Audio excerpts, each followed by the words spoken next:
This is episode 57 with best-selling author Becoming Toxic Proof with Sarah Ramsey.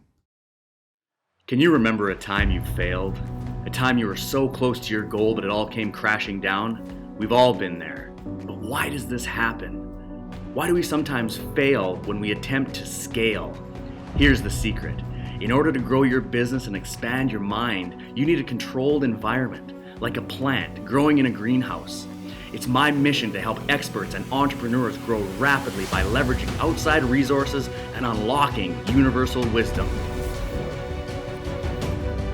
But the question is, how will they do it?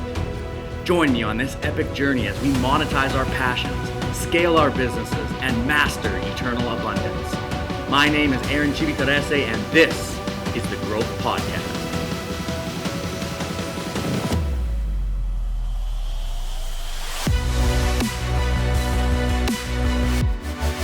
All right, this is the Growth Podcast. My name is Civitarese. I'm here today with a super fun and just very inspiring guest, actually. Sarah Ramsey. She's a toxic relationship specialist. She has a top 5% podcast, which I need to take a couple of notes on that, Sarah. So we're going to talk about that. And she also has a book coming out called Toxic Person Proof. Sarah, welcome to the podcast.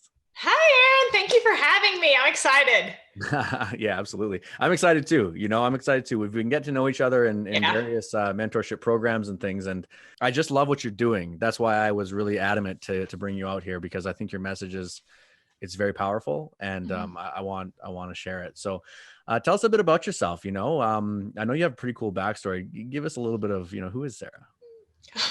Who is Sarah? Who in what stage of life? I feel like I've had multifaceted for sure, and I'm so grateful for that. So grateful for that experience, and it's really cool how you can pull in from all those things. We were talking earlier about that I was a pastor's kid growing up, and so even the idea as an entrepreneur of being careful about somewhat being neutral in what you post, or being aware that everyone's going to see this, or do I really want that on the internet? Like, my whole life was like that. It's been such a great gift as a business owner, right? But I did not feel like a gift as a kid, right? I don't think anyone says, yeah, I'm going to be a preacher's kid. That'll be awesome. But it was awesome. And I have mad social skills from all the people I talked to in that arena. So yeah, but within that concept is actually a pretty good bridge into who I used to be. There's a lot of people pleasing, right? A lot of managing everyone else's expectations all the time. A lot of image management, really.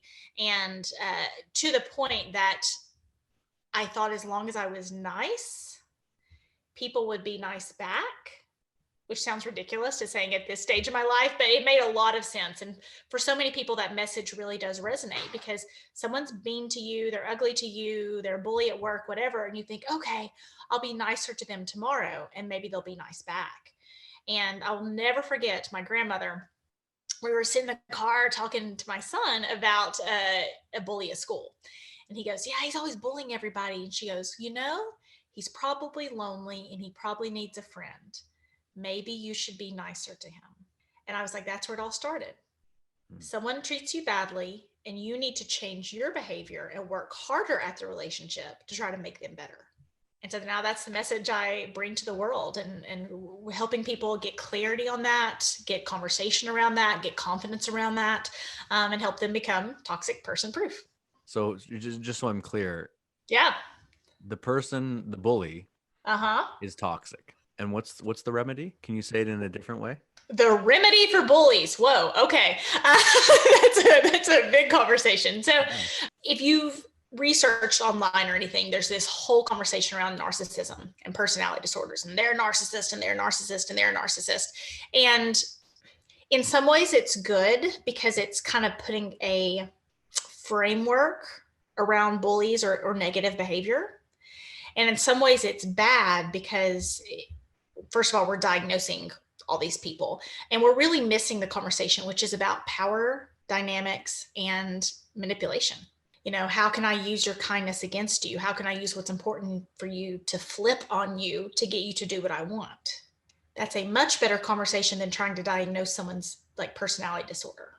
Does that make any sense? It does. It's like, whoa. It does. I'm letting it land.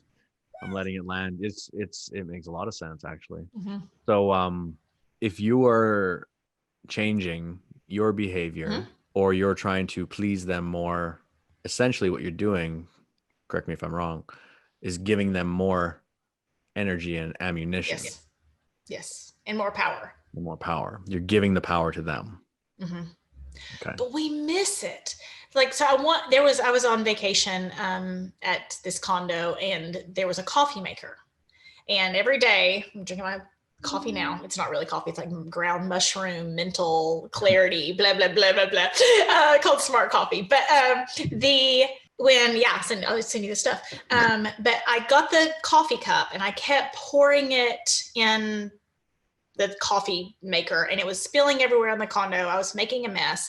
And then, so I'd try to pour it a little slower or not fill as much water, or, pour it higher, pour it lower. I kept changing my behavior to try to prevent the water from spilling out. And then finally, 4 or 5 days in, I used a different cup. The problem was the cup, not how I was pouring.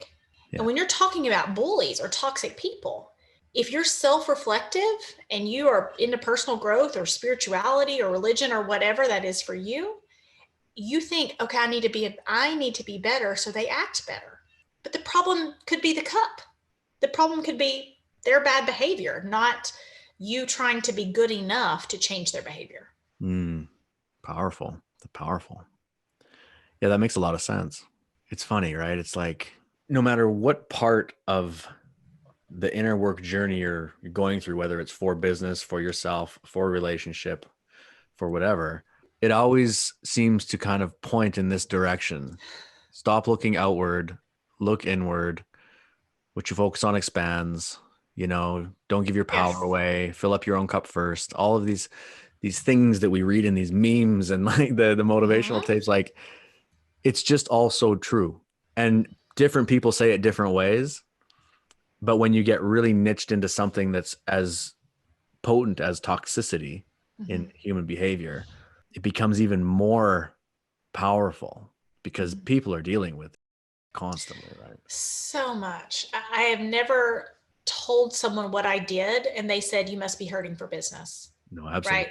Right? They never say that. And I really do want to get the conversation. I kind of started in this journey about kind of romantic partnerships, and really that's a huge piece of it, but that is just such a tiny sliver. And if you remember, like Bill Cosby, right? And it was like at one point we all thought Bill Cosby was like so amazing and so funny and so cute. And then we hear these stories. I remember talking to friends like, that can't be true. That girl must be lying, right? That can't be true. Then there's another girl. Then there's another girl. And it's so hard for us the image people present sometimes and what's actually happening. And there's this real stigma around if you got fooled in a romantic relationship, you're like in this really bad category.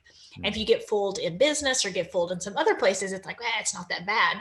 And that's one of the ways toxic people are winning, because someone who is toxic at home also goes to work and they're conning us there. We just don't know it because we don't see them as often.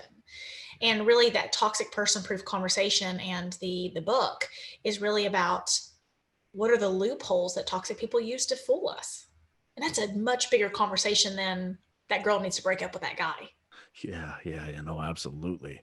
A lot of pattern recognition going on. Yes. Things like this, right? Yes. And that's an important point, because sometimes people say, what is toxic? Who is toxic?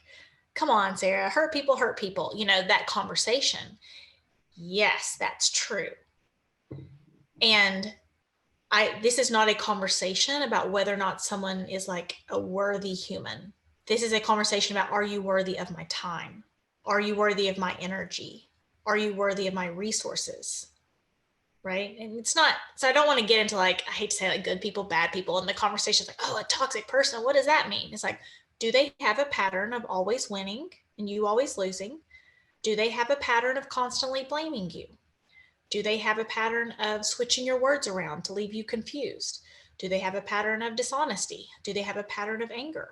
Do they have a pattern? And it is a pattern. We all have bad days, right? We all have bad days.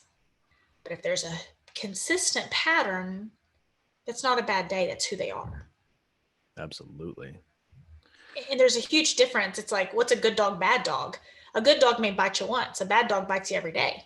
And steals the good dog's food. And steals and then like pees on him and blames it on the other dog and bites the neighbors. Yeah, I actually had a chow puppy as a kid and it bit all our neighbors. I do not know how my parents kept that dog. It was a mess. Yeah. Sounds like a bit of a nuisance. Yeah. The neighbors are like, you little. Yeah, that's exactly it. Yeah, no. And I asked my mom, why did you get that dog? And she said, Sarah, it was before the internet. We couldn't Google good family pets. He was just cute. So we just went with it. And it was like, it bit all my friends and my sister. Wow. So we didn't keep that dog too long. It's very cute though. Toxic dog. Toxic people can be cute too, right? It's a good segue, right? Yeah. You know, they look so good. They look charming. They look great. And this is not something we think about often. But 100 years ago, we weren't mobile, right? You and I have like even talked about visiting each other, right? Like we're so mobile. You're all these different places. So now in today's age and stage, first impressions are really important, right? It's a big deal to have a good first impression because we need that. And that's for that's for good people, non-toxic people, that's not just a toxic person conversation. We all have to think about our first impression. And think about 100 years ago. They weren't talking about first impressions because you lived in the same communities. You lived in the same families. You were a good person because, I've known their family for generations. So character was a long-term endeavor. First impressions are a very quick and short-term endeavor. Yes. So you see how toxic people can play a bigger and better game and do more manipulation, right? Because it's in their wheelhouse. I can, look all cute and furry and then bite you when you're not looking. I can look all amazing and then catch you from behind. Totally. And with like social media and ways to present yourself as you choose, curate it. You can curate your character. Like quite literally. Curate your character. That's a good word. Yeah. You can curate your character and, you can put whatever persona out there you want. And is that you or not? No one really knows. People are wearing masks all over the place. And so a toxic person really can hide behind a veil of something crazy. It makes me think of certain influencers that I'm aware of. I won't name names, obviously, but there are some influencers out there that I've followed. And, I really love what I believe they're doing. Right. The message is cool. I'm like, okay, the person's all about, spirituality and all this whole thing. And I'm like, this is cool. And then the deeper you get into the industry and the more people you meet, all of a sudden, like I'll be having a conversation with someone and it'll be like a sales conversation about his sales team, not the person, but like the person is a sales rep and I'm a sales manager over here. And we're talking sales one day randomly in like a group setting with a couple of salespeople. And someone's like, oh, I used to close for so-and-so. And you're like, oh, cool. How is it? Like this just happened a couple of weeks ago to me. And I was like, oh, how was the experience? Must have been awesome. And I was kind of like, my ears perked up and I was like, damn, that's cool. Yeah. And he was like, oh man, it was brutal. Couldn't wait to get out of there. And I was like, what do you mean? Like it's a Bill Cosby almost. And I was like, what do you mean? I love that guy. I follow him. Like, I think he's awesome. And he's like, man, he runs his team and he's not that nice and it's really unorganized. And he started saying all these negative things about it. And I was like, maybe it's just you. That's what I was thinking. Yeah. I was like, it's probably just like the women, right? She's probably lying. I was like, it's probably just you. You had a bad experience because you couldn't do your job. He fired you and now you're pissed off, right? But then I met another closer, also same story. They don't even know each other, these guys. And I was like, that's a pattern. And then I was I was like, that's a persona. That's a character that the guy's playing. But behind the doors, he's a beast. And I was like, damn. This is exactly what we're talking about, right? Like people can hide. And that's everything you just said was so important, right? Because we want to defend our impression. Yeah. We all like to think that we are really good at spotting toxic people because then we tell ourselves we're safe. Okay. So this is what everyone does. Like what you did, if I may use you as an example, every single person does that, including me, raising my hand, not pointing a finger. I've had to kind of work to untrain myself out of this thinking. But okay, I know who they are. You were very like aware that there could be other things. So I hate to use you as example, but they just heard you say it. So, okay, great. And there's like, okay, maybe, okay, that's who they seem to be. So your brain says, I am good at keeping myself safe. So if there was a problem, I would have seen it. Okay. That's what our brains do. So then someone says, and they interrupt what we think is happening. It's like, maybe they're not safe. And it's like, well, probably it's just you. Probably it was just your experience. Probably it was just, the experience you had, and you just thought they were unorganized. Okay. Then it became a pattern. It was two people. It was, it was harder to believe that. But do you see how the loopholes that your brain went through to convince you that you were right? Your first impression was right? Yeah, I do. Actually, I see it very, very clearly. Uh-huh. Yeah. And that's exactly what's happening. It's trying to convince you that you are correct, you are safe, I am safe, I know what's happening, I'm aware. But in reality, you're believing what you are wanting to believe to verify that, to validate yourself. And the more emotionally invested you are in it working out, like you're not super emotionally invested in this person, like being a good person or not, right? It's kind of like, whatever. Okay. Now let's say that person was going to hire you as their sales manager, and they were going to give you however many $1 million a year, guaranteed, on top of bonuses. Then you're super emotionally invested in it working out. Okay. Or, you have a friend and they've been single forever, and they bring home this girl, and you're like, oh man, I really want him to have somebody. So you start to overlook things like, well, it's probably not that big of a deal. Or, your parents, whoever it is in your life, if the more emotionally you are invested you are in your first impression being right, the harder your brain will work to defend it. Well, it's just 2 people. I need 3 people. Well, it's 3 people. I need 4 people. So I think you just said something that is so relevant in the last couple of years through this US presidential election. People, no matter which side of the fence they're on, could be presented with the most ridiculous evidence on both sides. Both sides are ridiculous. In my opinion, it's all a big show. Both sides are ridiculous. But you can be presented with concrete, super logical evidence on something, and you just simply can't believe it to be true. You're like, no way would that be. It can't be like that. And they just can't get over it. It's that, isn't it? Yes, it's fascinating. And that's where I want to expand the conversation, right? When, say, you have a daughter and she's 30 and she goes through a horrible divorce, and that guy's such a okay, you have what I call, ears, what I say, ears to hear. At that point, you have ears to hear about toxic people, right? Because it's like, oh man, that guy was you grow ears. But unless it happens personally, when it's like Bill Cosby, it's not that big of a deal. It's like, I don't really have ears to hear. This isn't something I really need to worry about. The US, you're not even in the US. Oh, I don't really have to worry about that. And that's where we do ourselves such a disservice. We tell ourselves there's not really toxic people out there. We tell ourselves, I don't really know them. We teach our kids to be afraid of strangers, not sociopaths, right? Except we know sociopaths, like all the statistical data, we all know some sociopaths.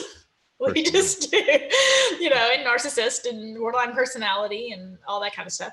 And it's about, on the very generous side, they're saying 1 in 10 people have some type of personality disorder. That's on the low side. It is also on the rise for lots of reasons. That probably a different conversation, but it's also on the rise. Okay. So when you tell yourself there aren't really toxic people, when you tell yourself, I don't really know toxic people, and then you say, well, toxic people won't really bother me. And we all do it. We've all done it. Right? Yeah. I call it pay no attention to the man behind the curtain. Yeah. It's like, no, I don't see or hear anything. Yeah. Yeah. And the election was a good place for that. But you have, I have very, very close people on both sides of that spectrum. It's like, this is exactly what it is. This is exactly what it is. This is exactly what it is. And it's like, it's terrifying. Yeah. The best debaters are those that can argue both sides of the coin. Exactly. right? And Thank the you. safest people, yes, and the safest people are those that can see both sides of the coin, right? It's not that everybody's toxic, they're not. It's not that everybody's horrible, they're not. But it's awfully helpful if you know how to keep yourself safe. It's so true. It's ridiculous. Yeah, with the election, we don't have to go too far on it, but it's such a good case study It because is? the whole world, it's so polarizing. Uh-huh.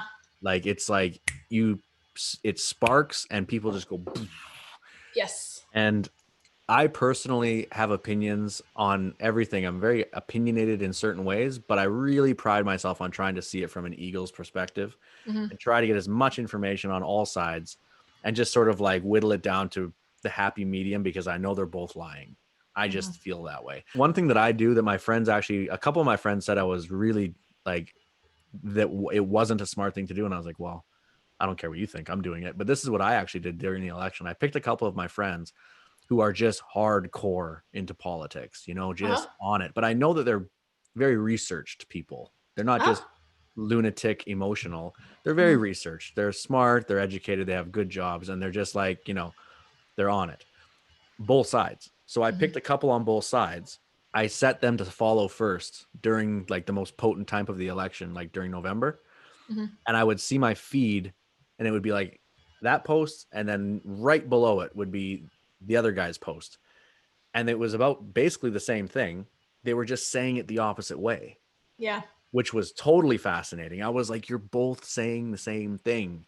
One is like fascist, this, and rights and freedom. And the other guy's like communism and freedom and socialism and rights. And I'm like, you're both like, you're on the same team and you don't even know it. Blew my mind. And well, the most powerful way to, who said this, but it's that whole us versus them. Yeah.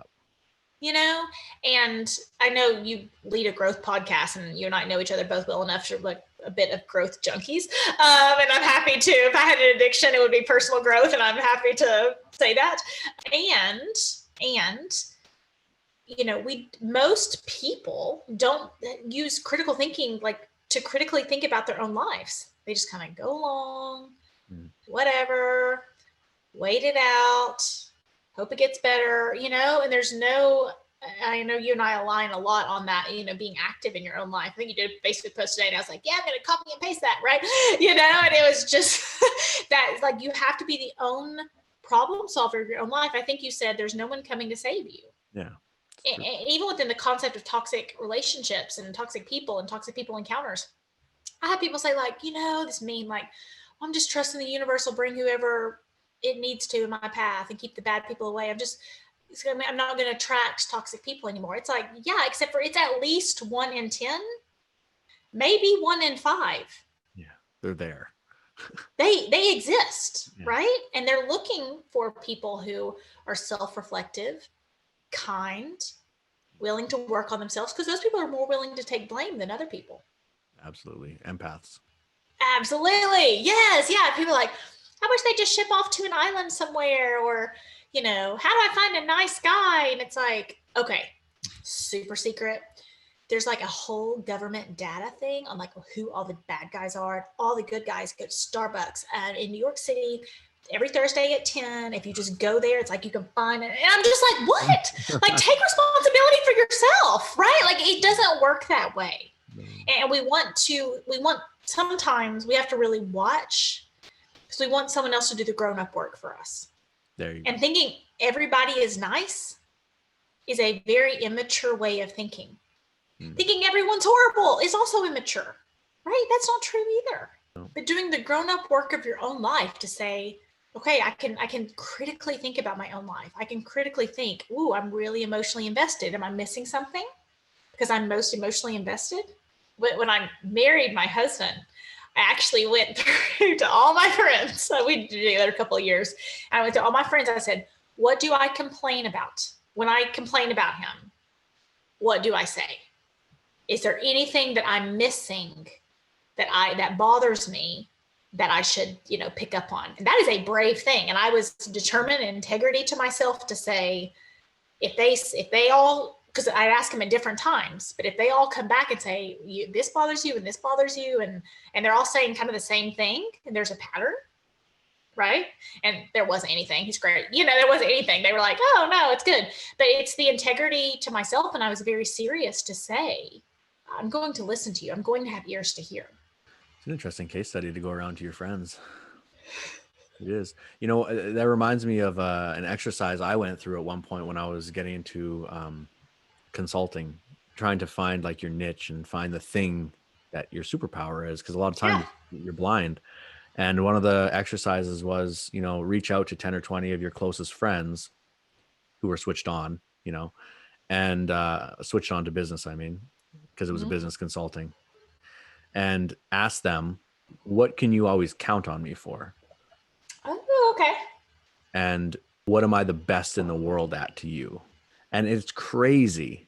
And also what am I not good at? What are the things? Where do I fall short almost every time? And these three things, and it was just nuts, the things you get back from people that you would never see in yourself. I was like, what are you talking about? I'm not good at that thing. Oh, that's awesome. And I was like, damn, really? And everyone said like, a good majority said a couple of the same things. And I was like, interesting. And, one of them was actually similar to you, right? It was like speaking, communication, helping people understand things, breaking down complex, making it easy to understand. Yeah. And then the other thing was like persuasion and selling, basically. And this was way before I did sales, because it turns out like if we're in a group and we're deciding what to do, it's pretty much going to go the way that I'm saying. It used to be that way because I was very pushy that way. Come on, everybody. Come on. You want to come this way. Let's go like that. And that was sort of sparked in me, for example, podcasts. It sparked in me doing Facebook lives and like going out there and like talking more. And then it sparked me into like sales and also into coaching. So it all sort of led to a point, but you have to get the feedback from people, right? But it's not an easy thing to do, is it? And what I've noticed in that journey to become toxic person proof is, what do I not want to say out loud? Ooh, that's good. Right? Like, which question do I really not want to ask? Because I know the answer, right? And so those are the real, and you think about keeping yourself safe, those are the questions that you need to focus on. Like that, those are the main problems you need to solve. Those are your red flags. We have these crazy list of red flags that are things like, he's got big arm muscles, or, she takes too long doing her makeup, or, the whole conversations around narcissism, some of it's just ridiculous. But it's like, okay, what was I worried that my friends were going to say? What did I not, was there a friend I didn't ask because I knew they knew something more than some other friends? Oh, I see what you're saying. Right. That's where you start paying attention. And that's where you start saying, that's the crap that's going to take my life. I'm trying to hide it. Yeah. Hiding from yourself. Hey. Yeah. That's like, it reminds me of, we share a sales mentor who's right. He said that one thing about journaling the other day, writing the question, what is it that I'm not asking myself, or what is it I'm not, it's that, right? And that I've been doing that for the last couple of weeks, ever since he mentioned that, because I journal every morning, and I write that question, what about myself am I not seeing, or what am I not asking? I word it differently every day, but wow, some things come out there, and it's all that you just don't want to admit, Yes. It's like, I said I was going to do that thing, and I still haven't done that thing. Yes. Yes. But what do I not want to say out loud? Yeah. But without asking yourself that, or doing it that way, you would literally like cover your eyes and your ears, and you just be like, forget about that thing there. I'm just going to tuck that under the carpet. But when you just have the courage to ask yourself those questions, things pop. And that's when you can go a layer deeper and work, right? Absolutely. And that's where you start to notice that's weird. So I'm really big on that's weird. Okay. Tell me about it. So you have an interaction with someone. You're like, oh, that's weird. And then you instantly say, well, Sarah, you're just being judgmental. Aaron, you're just having a bad day. It's probably just that one guy, right? It's that same, we start making these excuses in our heads. And the more that's weird there is, the greater the pattern and the greater sense of toxicity. Have you seen the Sherlock Holmes thing on Netflix with like that? Anyway, Sherlock Holmes solves all these mysteries, right? And there was a line in there, and he said, he goes into his like mind palace. And so he sits there and his mind's doing all this stuff. He's actually a sociopath. He's incredibly intelligent. And he said, my subconscious is smarter than I am. And I was like, I believe that. Yeah. My subconscious is smarter than me. Right. And so your subconscious goes, huh, that's weird. Right. That is your sign. Gotcha. That is your, yes. And you, even when I listen to people's stories, I'll just kind of be sitting there. As soon as I go, what'd you say? Or someone is a little too interesting to me, or something along those lines. It's like, that's weird. Something doesn't add up. Huh. Right? It will keep you safe in ways you will not believe. Yeah. I love it. That's so deep too. Really, it's all about keeping yourself safe. The same reason you can't get off the couch to go for a run. You think you're going to get eaten by a tiger, right? It's all the same. Our Yes. cave person brain just simply can't. Yes. It just can't understand how safe and awesome and abundant we are these days. It just doesn't get it. Yeah. It just doesn't get Yeah. it. It doesn't know that I have bottles of water here beside me and I'm talking to my friend over this piece of plastic. Like, it just doesn't know these things, right? It thinks we're gonna die pretty damn soon if we move from this room because there's death out there. Oh. Well, and our cave person brain says, my tribe is safe. The tribes I don't know are dangerous. Yeah. Right? Us versus them. Yeah, exactly. That's why we say, be afraid of strangers rather than watch out for sociopaths. Right? Because we miss that there could be people amongst our midst that could be tricking us. Yeah, we refuse to see it. We're not even looking. Yeah. No, because it's super inconvenient. It's super inconvenient to see this stuff. Yeah. It's not pleasant and warm and fuzzy, and it's like, oh, damn it.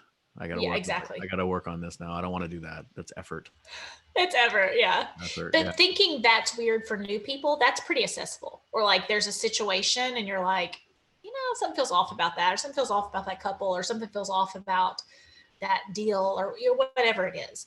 Start to pay attention of how often you are right.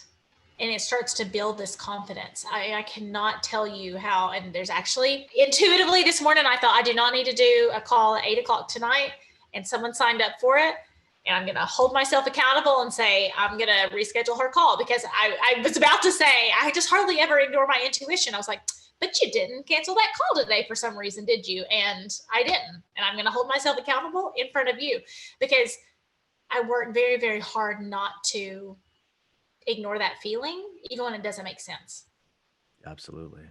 It knows. It really does. Your intuition, I mean, it's the higher consciousness, right? It's download. It's been around much, much longer than your great grandparents, right? It's like 7 or 8 generations deep of wisdom is in your cells, and then they understand vibration and frequency, right? And our conscious mind, it can't, it's just not there, right? There's levels to the onion, and the conscious mind that's here, that's talking us right now and all this stuff, it's not there. It's not that part of the energy field. So it literally can't really fathom it either. But the whole thing is being intuitive enough to feel it. Yes. When people say, how do you feel? How does that make you feel? The emotion behind it. What does that make you feel? Like, that's the strongest word out there, I think like. And if you can tap into intuition and use it, I don't want to say to your advantage, but just use it in your daily life to guide you, and not worry about why that message is coming through, and just to simply follow it. That's why people say, oh, I'm in flow, or I've been in flow ever since XYZ thing happened to me, and I've just been going with the flow and everything seems to work out for me. Or you see quote unquote other people out there, and you see like, why with that person, no matter what they do, it's terrible. Or why with that person, no matter what they do, it just seems to work. Like, what's up with that? That's interesting. And then you look at it, and if you could break down the way they're thinking, the one is overthinking things, trying to logic trap themselves into do stuff. The other one is like, I feel like doing this today. That person seems cool. I like their vibe. I'm going to hang out with that person. Oh yeah, that business deal feels weird. I'm not going to do that. They're just going with it. But it's not something that you can just feel just from wanting to feel it. It comes from a deep inner journey and all these things, right? And doing the work. My number one strength finder right now is activator. And it was not before. I was not an action taker. I was an overthinker. I had been successful in other areas of my life, but they were very safe endeavors I was successful in, right? I set myself up in situations that there was a pretty unlikely chance that I could fail, right? And then when life blew up, and like my life very publicly blew up, it affected hundreds of people. There was no way I could hide or pretend like everything was okay. And I was a mess. I was a very public mess, in all honesty. And after that, it was like, oh, what's going to be worse than this? Let's just try it. And I saw those two people, and I saw the person who was just like, I just feel like if I just like wait, like it's all going to work out. It's like, why do we think that strategy is useful? Like, how many people do you know? And it was just like, I just waited around and did not become the own superhero of my own life. And then I just ended up with magical fairy dust all over me, and everything was perfect. Like that's just not the story people tell. They tell about the hours they put in. They tell about the chances they took. They tell about the risks they took. They tell about the people they connected themselves with. They tell themselves about the chances and the sacrifices. It's a very consistent pattern of successful people versus none. It's pretty easy, but scary. Right? It can be scary. I love it. Yeah. I love that you said that. It's pretty easy, but it's scary. Yeah. But you've probably found in your own life, it's like all the scary stuff is where it got me where I needed to go. Absolutely. Yeah. Well, I mean, the oldest saying in the book, growth comes from outside your comfort zone. Mm-hmm. Outside your comfort zone is scary because you're uncomfortable, right? And that is where growth comes from. So of course, that's where the next level of the game is for you, no matter what it is: athletics, health, relationship, business. It doesn't matter. You have to go ahead. Well, most people's comfort zone really sucks. And that's kind of one of the conversations I've started having is like, why even call that your comfort zone? That's really uncomfortable. Ooh, I like that. Yeah. Flip it.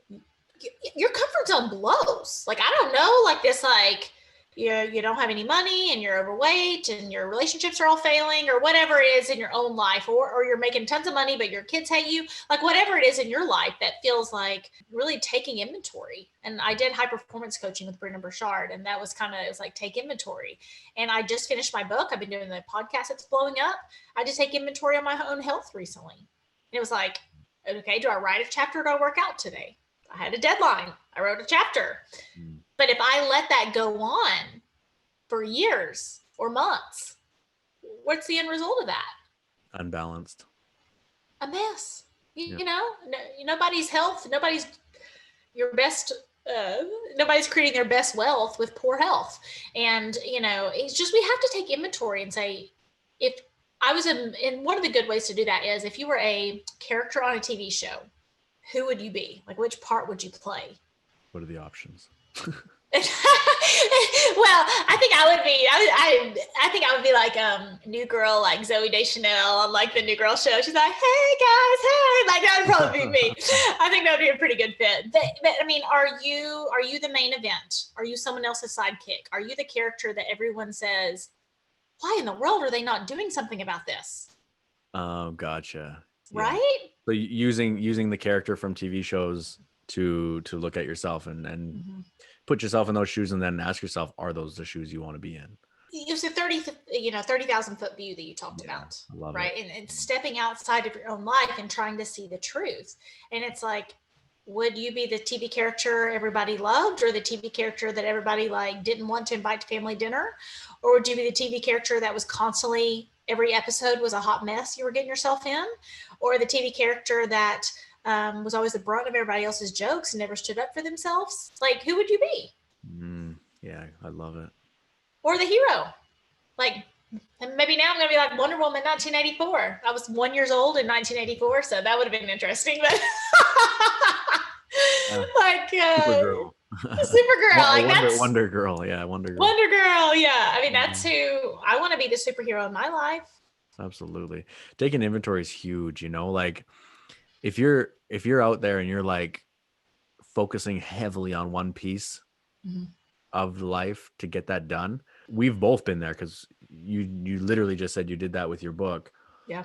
I did that last year when we hit our rock bottom financially and had to start over, I focused just so heavily in the online space because it was literally our only source of income, and I had to figure that fast. So I was like, like a laser beam, and health is important to me. I used to be an athlete back in the day, and I like exercising, and I like adrenaline type sports and things. But when I got into the online thing, I just stopped everything, literally. Like I didn't even get up and go for my runs in the morning. Usually I run every morning. I didn't even run because I would just, the minute I would open my eyes, I would just be instantly into work and just do that. So easy in this space, isn't it? I mean, it's just like, it's the never ending, like. Yeah. And I did that for a long time, 6 months, 7 months, 8 months. And my wife, she's very switched on, and she was like, you're losing balance. And I was like, I know, but I just can't right now. And I said it a bunch of times. I was like, I know, I just can't. I have so much to do. Like, I just have to do it. I just have to do it. And she's like, okay. And then like a month later, she'd be like checking in. She'd be like, gently, she's very intuitive, very switched on, very gentle, but also, she knows what's best for me because she can see it from the outside. Right. She's like, but the balance. I'm like, yeah, I know, but I just can't. And then one day I looked in the mirror, in the bathroom, and I was like, oh my God, I'm actually fatter than I've been before. Like I can see it physically on me. I was like, Jesus, I'm not a fat person. I've always been in shape and everything. And I was like, huh, that's different. I was like, and it took that like visual shock, which is weird to go that like narcissistic about it, but it just took that visual shock. And I was like, damn it, what's that all about? So literally the next day, I don't know if do you know Andy Frisella? Okay. So he's an influencer guy. Oh, he's more than that. He's a big business dude, but he has Instagram and he's an influencer that way, but he has a program called 75 Hard.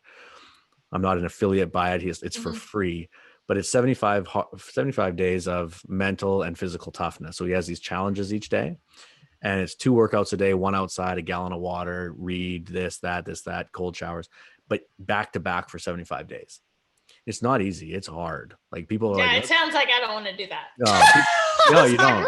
You don't want to do it, but I'm pretty mentally tough. But it's really hard. And I was like, I need to do something. So that's what I did. I was like, I'm just going to do that challenge. And I did. And I completed it, and I was super proud of myself, and I felt good. My muscle of internal integrity was strengthened again. Yeah. And then from there forward, now I'm back on it. Now I run and I do my yoga and I'm back on it. But it took a jerk, it took a moment, but it shouldn't get to that point. So how do people keep a balance? Like what's your take on that? So I try to balance like the week, and maybe sometimes even balancing 2 weeks rather than trying to balance my day. Sometimes my days are way out of balance. I'll have some days like my kids will have events. I'll have to hang out with them. And then the days my kids don't have events, it may be like a 14 or 15 hour work day, like how this rolls. Right. Or depending on, it's like, oh yeah, my neighbor, he said, oh yeah, I think I want to do what you do. You're just like on the phone all the time, right? And it was like 9:00 at night, my time. And he was like, why are you still on the phone? I was like, because the people in California just got off work, right? And it's that life. But if I did that every day, oh my gosh, right? But I have a real sense of drive, obviously. And I don't like going to sleep feeling like a failure, obviously. But if I only judged each day, I would always be failing at something. I would be failing at being a good mom, failing at being a good wife, failing at being a good friend, failing at whatever. But if I balance my week or even 2 weeks, can I get all those pockets in within that time period? Yeah, I usually can. Giving yourself the space to accomplish all the pieces. Yes, and accomplish as in sleep in sometimes. That's like 8:00 for me, not even like that late, but because I'm usually like a 5 or 6 girl, but to take a day off, to take a day with just my husband, just to chill out, to take a time for a hobby, to take time for coffee with a friend, right? I can't do that every day, but I'm always going to feel like a failure. I can't do that every 2 or 3 days. But if I broaden the horizon and I kind of stretch out the report card, it's like, Did I have a balanced week? And did I accomplish what I needed to this week rather than what I needed to today? Because the day stresses me out. I never get done what I need to in a day. But usually in a week, and you've seen kind of my journey. I've got a lot of things happening, and I still think I do a pretty decent job of showing up, committing to myself, showing up to the things I'm trying to commit, showing up in personal growth, if not let that fly by the wayside. And that's how I do it. It's really stretching out that and thinking, what am I accomplishing this week rather than in the day. I love it. That's a good call. I'm going to take note of that, because I do daily, weekly, monthly, yearly, goals and chunking and stuff. And I take inventory on the Sunday of my past week and my future week, but I never thought about it from a balance perspective. Yeah. I more look like, what did I get done? Like, yes. what went well and where do I need support? Yeah. Those are like where it went well and where do I need support? Those are the two things I ask myself, but I'm going to add a third one. Thanks to you. Was it balanced? So that was really within Brandon Burchard's stuff. Because I did the high performance coaching thinking, I'm gonna they're gonna teach me how to go harder. Like I want to do more. And they were like, you are gonna crash if you don't slow down. You are going to crash if you don't move on. You were gonna, and so I think there's great wisdom, just like learning from other people's strategic thinking, learning from other people's these people aren't active participants in their lives. These people live in flow. Who do I want to be? I don't want, if someone tells me, hey, a lot of high performers crash, and that's exactly what they said, because they don't find that balance. They don't find that, they don't take inventory. And so one area of their life falls off the rails. That is something I have to work very hard at. I definitely do not think I'm I need to give myself more credit. I am good at it. It is not natural. Right. It's something I have to be very mindful about. So I do think I am good at it if you looked at my calendar, but it is something I have to do very intentionally. It is not a natural thing. Cause I would love to work 18 hours every day. Yeah. Me too. If I could. Yeah, I know. I would love to do that every day, but yeah. Interesting. Yeah. Cool. I love it. Yeah. We have a lot in common, actually. We have a lot of Yes, common. We do. Yeah. Yes, usually even in our outfits. It's funny how often when I do these interviews, how I end up kind of matching whoever I'm interviewing. It's crazy. It's synchronicity and all that kind of good stuff. So we even have we even kind of match. Yeah, absolutely. Okay, cool. Rock and roll. I love it, man. Woman, man. I always say man. It's a habit. That's fine. I don't care. I know you don't care. Audience. Women. Yes. No, I really appreciate Hey, ladies. Yeah. Hey. Hey, girl. Speak to them. Yeah. That's exactly it. Yeah. I love it. No, I really, I love your energy. I love everything you're doing. Obviously, it's just amazing. Thank you so much for coming on the podcast. For the listeners out there who are just getting so much value from you here today, they want to come find you. Where can they go? Definitely check out my podcast, Toxic Person Proof. You can find me on Facebook, Sarah K. Ramsey Bounce Back. Though I'll probably need to change that to Toxic Person Proof. I've kind of rebranded. So you can look up Sarah K. Ramsey and see what you find. But originally when I started this, it was that whole journey of bouncing back better. When life knocks you down, how to rebuild a better version of you. And then I started noticing what was knocking people down, which ended up being toxic people so often. So that's where I realigned, because it was it's the same pattern. It's toxic people. So I also run the Facebook group, Finding Love and Success After a Toxic Relationship. Oh, amazing. Powerful stuff. Cool. That's all in the show notes. Go check her out. That's very cool. Listen to the podcast. Top 5% in the world. Congratulations. I'm so happy, and I've got such cool people on there, and it's just been this amazing journey that just leapt in. We talked about I'd never even really been on a podcast. I didn't even listen to that many podcasts, and I had a social media strategist say, you really need a podcast, and I was like, it seems like a lot of work. It's a lot of work. People don't know how much work it is. I have a team that handles it, and I just get to do the fun stuff. I just get to do the chatting, and everyone else does the buttons now. Love it so much. That's awesome. Oh, it's so good. All right, Sarah. Well, it's a pleasure again. Thank you so much for coming on the Growth Podcast. I appreciate your time and your amazing messages. It's needed and it's loved, I'm sure. Thank you so much, Aaron. Thanks for having me. I hope you enjoyed today's episode. By the way, you know, there's some people who want to build an online business, but sometimes are scared of scams or who to trust, or they begin and they just get lost in the daily task with no blueprint to follow, right? And because of that, they never get started and just end up staying in the same position year after year because time flies, you know? So if you're thinking to yourself, there must be a way to create a predictable, stable income online, but you don't know where to start, I've got something you might enjoy. Head over to www.bjkugrowth.com. Watch a quick interview I had with my buddy. He's an 8-figure earner. His name is Bashar, and he gets into, you know, how he grew into a successful online entrepreneur and how he now is helping thousands of others do the same. You're gonna love it. You know, I've seen so many lives changed just learning this valuable information from him. So it might just be what you're looking for. You know, so go over to www.bjkugrowth.com. I'll see you there. And thanks again for tuning in and supporting the Growth Podcast.